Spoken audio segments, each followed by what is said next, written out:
Arm action. From the glide position, the hands should be pitched down and out. Keep your elbows high as you scull your hands out and round. Your hands should then sweep back into the body as though they were to meet at the upper chest. Try not to sweep your arms too wide.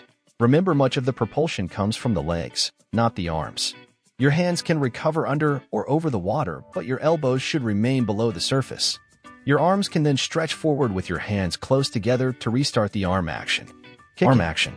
From the glide position, the hands should be pitched down and out.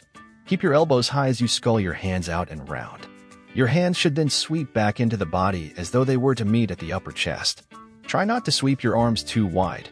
Remember, much of the propulsion comes from the legs, not the arms.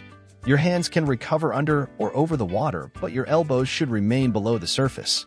Your arms can then stretch forward with your hands close together to restart the arm action. Kicking.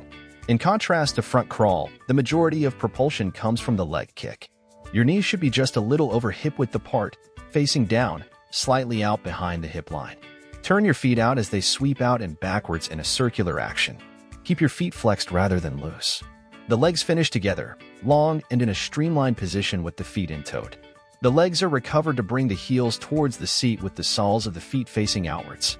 Concentrate on bringing your feet to your bum rather than your knees to your chest. Good timing of the arm action and leg kick are imperative to make the most out of your breaststroke. Try to time your arm action and leg kick so there is always something propelling you through the water. The arms will be propulsive while the legs recover, and the legs propulsive while the hands recover. Breathing. Lift your shoulder to bring your face out of the water to breathe.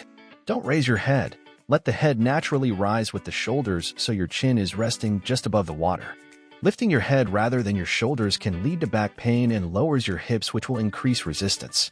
Inhale through your mouth before letting your shoulders drop as you sweep with your arms. Exhalation usually occurs explosively during the glide. Turning.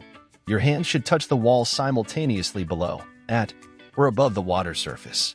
Rotate your body on its side as the hips pike, knees tuck, and feet plant on the wall. Move your higher hand over your head to spear and push through the water as your kickoff from the wall. Stay streamlined and parallel to the water with your chin on your chest after extending your legs. Perform one long, propulsive arm action with your hands staying close to the body line and finishing at your thighs. Keeping your hands close under your body, bring your arms back to the front of your head and powerfully kick to continue momentum. As you lift your head, start your regular arm action with your head breaking the surface before the hands being to sweep back to the body.